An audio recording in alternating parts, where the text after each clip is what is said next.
I didn't notice it the first night. Brooklyn is loud at night. Sirens, distant music, subway rumbling under the pavement, someone arguing 3 blocks away like it's your living room. You get used to noise here. You have to. I live alone in a small walk-up. 4th floor, no elevator, radiators that hiss like they're breathing. I work late. Most nights I'm getting off the train around 12:30 a.m. The station near my place is always half lit. One of the overhead lights flickers like it's deciding whether to die. I remember that first night clearly now. Cold air, wet pavement, streetlights reflecting in puddles. I had my headphones in. That's probably why I didn't notice it at first. The footsteps, soft, even, matching mine. Step, step, step. But Brooklyn sidewalks echo weird at night. Sound bounces off brownstones. I figured it was just that. When I stopped to check my phone, the footsteps stopped too. I didn't think anything of that. People stop when you stop. That's normal, right? I kept walking. Step, step, step. Again. Same rhythm as mine. Not faster, not slower. Exactly mine. I turned slightly. Didn't look fully back, just enough to catch movement in my peripheral. There was a guy maybe 15 feet behind me. Hood up, hands in pockets. Normal. Totally normal. It's New York. Everyone walks behind someone. I told myself to relax. But something felt off. Not danger, not threat. Just a synchronization. When I crossed the street, he crossed too. When I slowed down near a parked car to let another pedestrian pass, he slowed. When I adjusted my stride, so did he. I tested it. I took 3 quick steps. He took 3 quick steps. Exactly 3. Then we both resumed a normal pace. My stomach dropped. It could have been coincidence, right? That's what I told myself. Coincidence. I didn't look back again. I didn't want to make it weird. When I reached my building, I unlocked the door fast, slipped inside, closed it. And for a second before the door shut completely, I saw him still standing on the sidewalk. Not moving, not looking at his phone, not doing anything. Just standing there, facing the building. I locked the door, heart beating faster than it should have been. I climbed the stairs. 4th floor feels longer when your chest is tight. When I got into my apartment, I did what everyone does. I looked out the window. Street looked normal, empty. He was gone. That's it. That should have been the end of it. But the second night, it happened again. Same time. 12:32 a.m., same train, same station. I didn't wear headphones this time. I wanted to hear. I exited the station, walked up the stairs. Cold air hit my face, and I waited. 10 steps in. Step, step, step. Behind me. Not rushed, not trying to catch up, just there. I didn't turn around this time. I didn't need to. I could feel it. The space behind me wasn't empty. There's a difference between someone walking near you and someone walking with you. Perfectly in sync. I slowed. He slowed. I sped up. He sped up. I stopped suddenly. The footsteps stopped immediately. No extra shuffle. No delayed adjustment. Instant. Like a reflection. I felt sweat under my jacket. It was barely 40 degrees out. I told myself, maybe it's just the same guy. Maybe he lives near me. Maybe he gets off the same train. Maybe I'm being dramatic. So I did something stupid. I turned around fully. The sidewalk was empty. No hooded guy. No one. Just a row of parked cars. A cat near a trash bag. A streetlight buzzing. That's it. I stood there for maybe 5 seconds, confused, because I had just heard him, right behind me. I know what footsteps sound like. I live here. I walked home faster after that, unlocked my building door, got inside, climbed the stairs, and when I reached my apartment, I heard it again. Step, step, step, on the staircase, behind me. But the stairwell was empty. I looked down the flights. Nothing, no one, just yellow walls, peeling paint, the faint smell of old carpet. I stood completely still, my heart pounding in my ears, and then one last step, right behind me, close enough that I felt the vibration through the floor. I spun around. Nothing. I didn't sleep much that night. The third night, I decided to test it properly. No headphones, no distractions. I got off the train, waited at the station exit. Let everyone leave first. I was the only one walking up the stairs. The platform emptied behind me. The train doors shut. It pulled away. I stepped onto the sidewalk. Dead quiet. No one around. I started walking. 10 steps. Nothing. 20 steps. Nothing. I almost laughed at myself. Maybe it was stress. Maybe I was tired. Maybe step, step, step behind me, clear as day. But this time, it didn't match me. It was half a beat off, like someone trying to sync up but failing. That was worse. That was so much worse. I walked faster. It walked faster. I slowed. It slowed. But now it wasn't exact. It was learning, adjusting, trying. That's when I ran.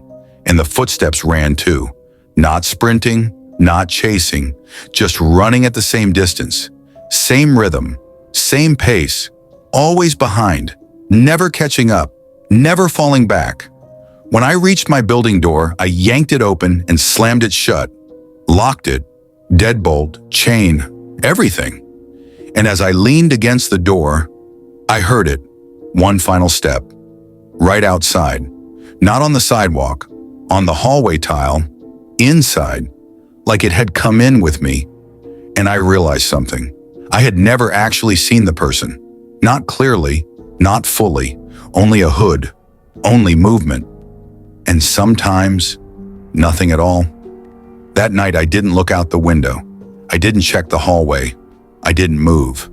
Because for the first time, the footsteps didn't stop. They kept walking. Back and forth, in my apartment hallway, just outside my door. Step, step, step. And they matched mine when I paced inside. Exactly, like something on the other side of the door was mirroring me. I didn't open the door. That's the first thing you need to understand. I didn't open it. I'm not stupid. The footsteps stayed in the hallway for almost an hour. Slow, measured, back and forth,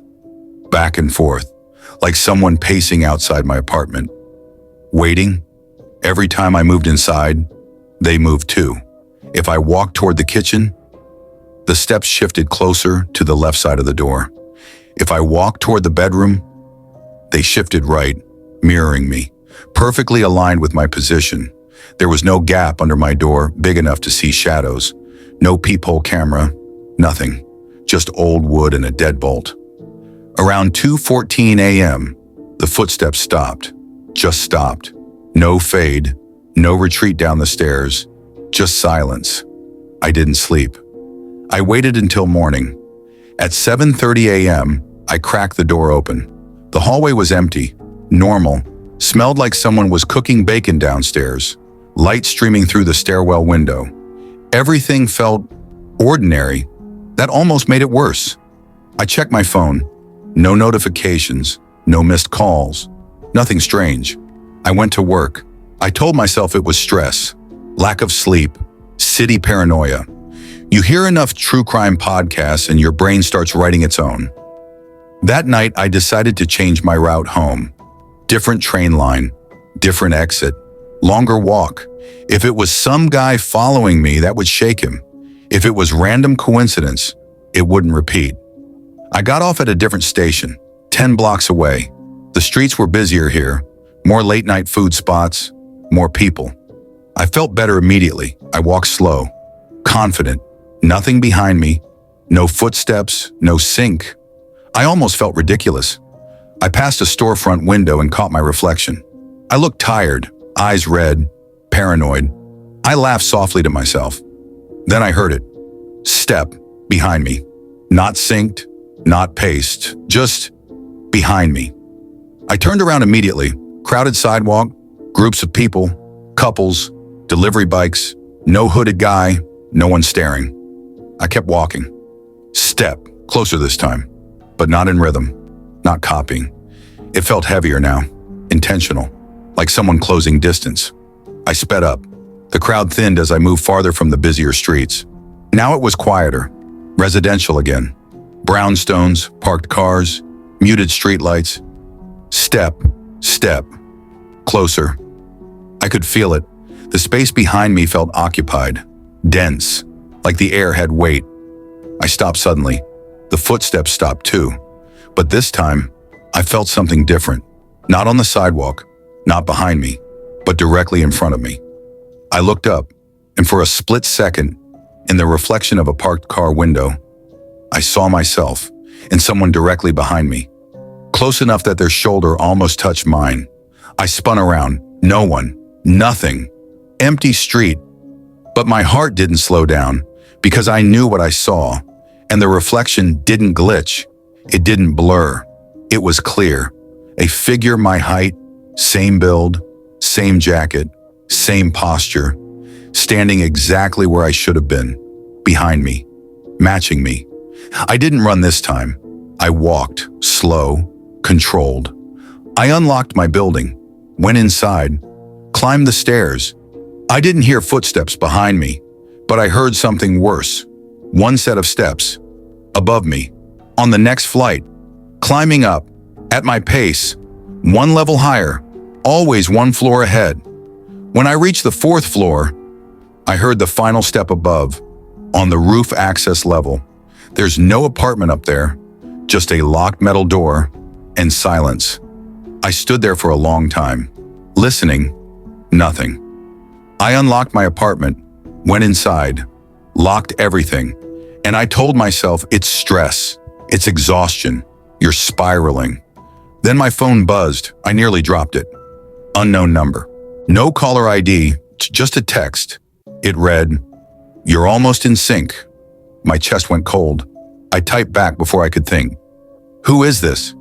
The typing bubble appeared immediately, then stopped, then appeared again, then stopped. Then a new message came through. "You keep turning around too soon." My hands were shaking. I didn't respond. Another message. "Stop looking back."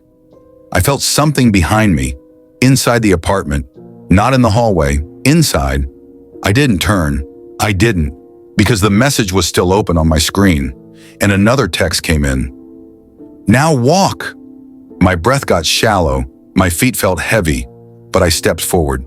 One step, and from somewhere in my apartment, I heard a second step, matching mine, perfectly, inside, not outside, not upstairs, inside. I took another step, it did too, closer now, closer than before, not behind a door, not separated by walls. I could feel it in the room. I moved toward the living room, the sound followed, exact sync, like the first night, but closer, every movement mirrored. I reached the center of the room, stopped. The step behind me stopped too. The phone buzzed again. Better. I felt breath, not on my neck, but near, like the air pressure shifted, like something standing directly where my shadow fell. I couldn't hold it anymore. I turned around, and I saw myself standing in the middle of my living room, facing me, exact same clothes, same face, same eyes, but its expression was calm, completely calm. While mine was shaking, it tilted its head slightly, mirroring a movement I hadn't made yet. And that's when I understood. The footsteps weren't following me. They were calibrating, learning my pace, matching my timing, getting close enough to replace me. My phone buzzed again, but I didn't look, because the thing in front of me took one step forward, and I felt my body hesitate, like it wasn't sure which of us was supposed to move. I tried to step back, but my legs didn't respond immediately. It stepped again, closer. My chest tightened. I finally looked at my phone. One final message. Perfect sync achieved. And everything went dark. When everything went dark, I thought I blacked out. That's what I told myself at first. Stress, panic attack, adrenaline crash. But when I opened my eyes, I was still standing in my living room. Lights on. Phone in my hand. Same apartment, same furniture, same night. Only one difference. There was no one in front of me. The other me was gone. The air felt normal, empty, like nothing had ever been there. My heart was still racing. I checked the time. 2:17 a.m. 3 minutes had passed. That's all. 3 minutes. I looked at my phone. The messages were gone. No unknown number. No perfect sync achieved. Nothing. Just my regular home screen. No notifications, no call log, no proof. I stood there breathing, slowly convincing myself this was a stress-induced hallucination, sleep deprivation, urban isolation, my brain misfiring. I walked to the bathroom, splashed water on my face, looked in the mirror. It was just me. Same tired eyes, same shaky hands, no delayed reflection, no smile, no glitch. I let out a nervous laugh. "Okay," I whispered. "You're fine." I went back to bed, but I didn't sleep. I lay there staring at the ceiling until morning.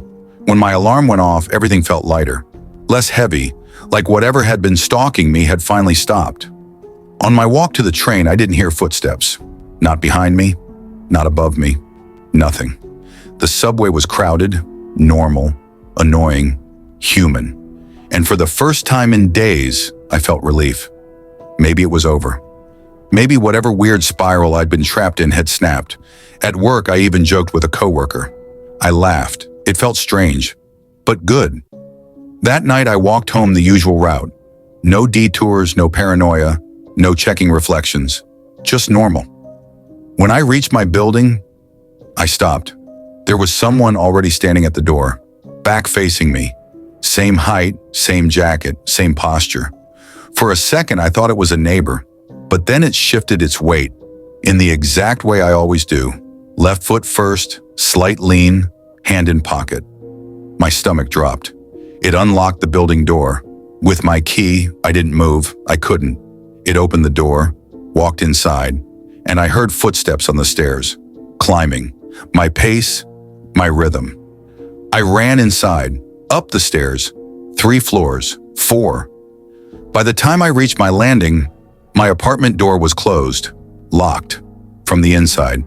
My keys were in my hand, but the lock didn't respond, like it had already been engaged. From the other side, my phone buzzed. I looked down.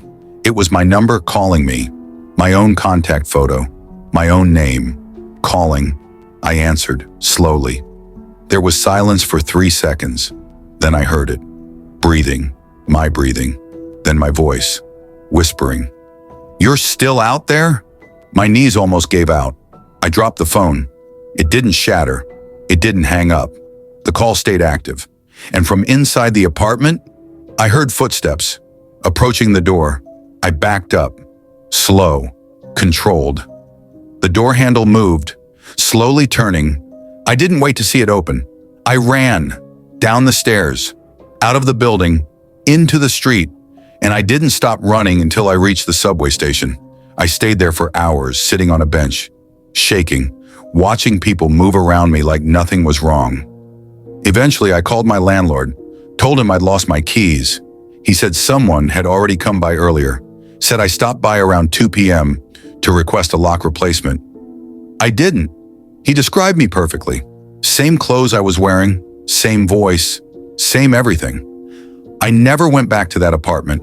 I crashed at a friend's place for a few weeks, changed my number, deleted social media, tried to reset my life, and the footsteps stopped, for a while, until last night.